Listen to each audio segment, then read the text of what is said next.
प्यारे विद्यार्थियों, मेरे आज के व्याख्यान का विषय है डीएनए। तो आइए समझने की कोशिश करते हैं।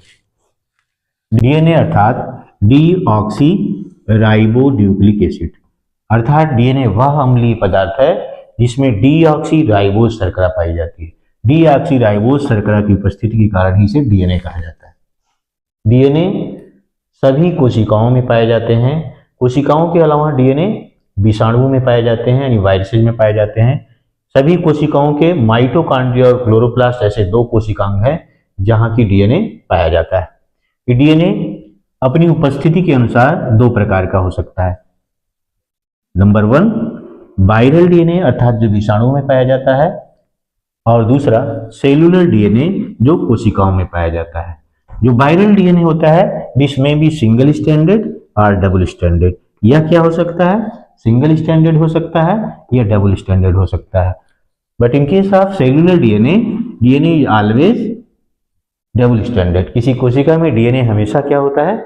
डबल स्टैंडर्ड होता है, कभी भी सिंगल स्टैंडर्ड नहीं होता। सिंगल स्टैंडर्ड डीएनए केवल विषाणुओं में देखने को मिलते हैं। तो आइए हम समझते हैं विषाणुओं के डीएनए के बारे में। तो विषाणुओं में दो तरह के डीएनए होते हैं, जैसा कि मैंने बताया कि सिंगल स्टैंडर्ड और डबल स्टैंडर्ड।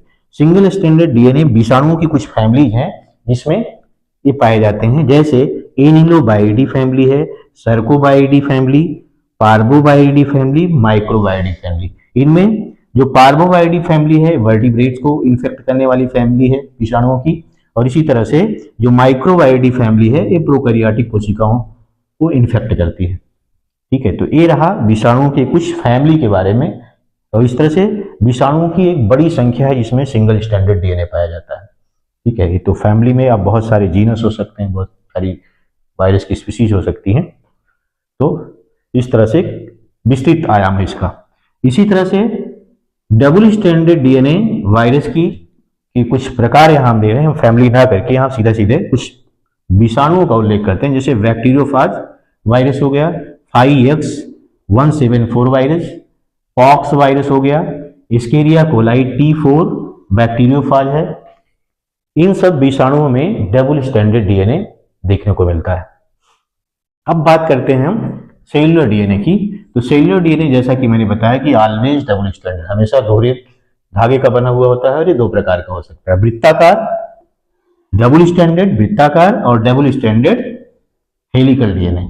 जो वृत्ताकार डीएनए होता है, इस तरह का सर्कुलर डीएनए होता है, ये सभी प्रोकैरियोटिक कोशिकाओं में पाया जाता है। प्रोकैरियोटिक कोशिका में कौन आता है?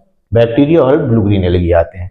इसके अलावा इन प्रोकैरियोटिक कोशिकाओं के अलावा यूकैरियोटिक कोशिका के माइटोकॉन्ड्रिया और क्लोरोप्लास्ट दो ऐसे कोशिकांग हैं जिनमें सर्कुलर डीएनए पाया जाता है, जो ये सिद्ध करता है कि माइटोकॉन्ड्रिया और क्लोरोप्लास्ट ये दोनों प्रोकैरियोटिक ऑरिजिन है, यानी इनकी उत्पत्ति किसी प्रोकैरियोटिक कोशिका के सिम्बायोटिक रिलेशन के फलस्वरूप हुई होगी।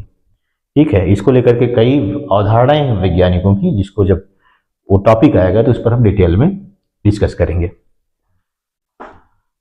अब बात करते हैं हेलिकल डीएनए की। तो डबल स्टैंडर्ड हेलिकल डीएनए ऐसा डीएनए यूकैरियोटिक कोशिका के केंद्रक में पाया जाता है, और ये निम्नलिखित 4-5 प्रकार का हो सकता है: ए डीएनए, बी डीएनए, सी डीएनए, डी डीएनए और जेड डीएनए। इसमें ए, बी, सी और डी डीएनए में जो हेलिक्स का घुमाव होता है, हेलिक्स रोटेशन होता है, और राइट हैंड साइड यानी दाईं ओर से इसमें हेलिक्स का घुमाव होता है, यानी इसको कह सकते हैं एंटी क्लॉकवाइज हेलिक्स रोटेशन होता है। जबकि जेड डीएनए में जो हेलिक्स रोटेशन होता है, left hand side helix rotation होता है, अर्थात क्लॉकवाइज हेलिक्स रोटेशन पाया जाता है।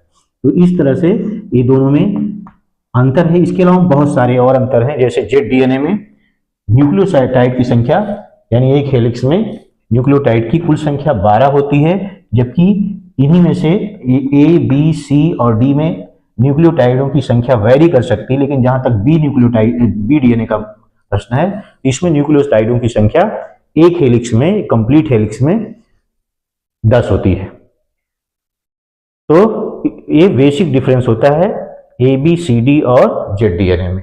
ठीक है, वैज्ञानिक वाटसन और क्रिक ने जिस डीएनए पर काम किया था, और डीएनए कौन सा था? वो था बी डीएनए, जिसमें न्यूक्लियोटाइडों की संख्या एक हेलिक्स में 10 होती है।